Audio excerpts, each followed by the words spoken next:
अस्सलाम वालेकुम and welcome back to my YouTube channel. तो आज की वीडियो में हम मेंटल इल हेल्थ के रिलेटेड जो हमारे पास स्ट्रेस थी, जो एंजाइटी थी, जो डिप्रेशन था, उसके कंट्रोल मेजर्स के बारे में बात करेंगे। Since it is not usually possible to remove pressure from the workplace के ऊपर से प्रेशर रिमूव करना इम्पॉसिबल चीज़ों में से एक है, क्योंकि हमेशा वहाँ पे कुछ डेडलाइन रहती है। आपको अपने टारगेट अचीव करने हैं, आपको अपने ऑब्जेक्टिव अचीव करने हैं, लेकिन फिर भी हमने वहाँ से स्ट्रेस को मैनेज करना है, एंजाइटी को, डिप्रेशन को मैनेज करना है। तो उसके लिए हमारे पास बेसिक मैनेजमेंट फ्रेमवर्क के लिए 6 फैक्टर्स हैं, 6 फैक्टर्स हैं, जिनको हम वन बाय वन डिस्कस करते हैं। सबसे पहले हम बात करें तो हमारे पास डिमांड आ जाता है। अब डिमांड्स में क्या चीज़ है? आइटम्स ऑफ वर्कलोड, कितनी हमें मैन्युफैक्चरिंग करके देनी है, कितने नंबर ऑफ़ आइटम्स हैं। फिर स्पीड ऑफ वर्क, हमें 1 घंटे के अंदर, 1 दिन के अंदर, 1 शिफ्ट के अंदर कितनी प्रोडक्शन देनी है। और थर्ड हमारे पास आएगा डेडलाइन, कि हमने किस दिन तक, किस देर तक अपने इस आर्डर को कंप्लीट करना है। अगर हमारे पास सब चीज़ें स्मूथ रहेंगी, हमारे पास रॉ मटेरियल मिलता रहेगा, हमारे पास प्रोडक्शन आवर्स कंप्लीट होंगे, हमारे पास शिफ्ट में रहेगा, हमारे पास मैन पावर रहेगी, तो ये सब चीज़ें कैलकुलेट करके हमारे पास डिमांड्स बनता है।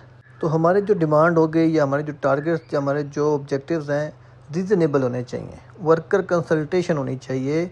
प्रोडक्शन शॉप फ्लोर के जो सुपरवाइज़र हैं, जो अथॉरिटीज़ हैं, उनके साथ कंसल्टेशन होनी चाहिए कि अगर हम अपनी फुल कैपेसिटी पे काम करेंगे तो हम एक शिफ्ट के अंदर कितनी प्रोडक्शन कर सकते हैं। अगर हमारे पास back to back morning, afternoon, night shift नहीं चल रही और हमने जो टारगेट अपने सेलेक्ट किए थे वो हमारे पास एक 8 घंटे की शिफ्ट या 10 घंटे या 12 घंटे में कंप्लीट नहीं हो रहे, तो फ्लेक्सिबल वर्किंग आवर्स के बारे में क्या हम क्राइटेरिया कर सकते हैं, हमें डिस्कस करना पड़ेगा।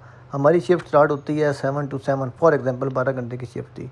किसी भी सर्कमस्टांसेस की वजह से, फॉग थी, ट्रांसपोर्टेशन इशू था, रश था, हमारी शिफ्ट अगर 8 बजे आती है तो हमें अपने टारगेट अचीव करने के लिए 8 to 8 फ्लेक्सिबिलिटी के लिए जाना पड़ेगा। तो इस तरह के जो सर्कमस्टांसेस हैं उनको कंसिडर किया जाना चाहिए।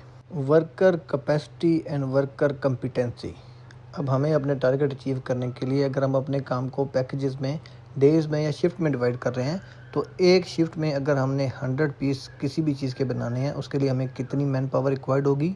दूसरा, हमें उस मैन पावर की कम्पिटेंसी क्या चाहिए होगी। उस कम्पिटेंसी को अकॉर्डिंग हमने अपने कैलकुलेशन करके फ्लेक्सिबल वर्किंग आवर्स रखने हैं। बीच में हमने मार्जिन रखना है। किसी भी वजह से अगर कोई आदमी सिक लीव होता है, प्रोडक्शन नहीं हो पाती, तो उस फैक्टर को भी हमने कंसिडर करते हुए अपने डिमांड के टारगेट ऑब्जेक्टिव को सेट करना पड़ेगा, ताकि हम वर्क रिलेटेड स्ट्रेस को मैनेज कर सकें।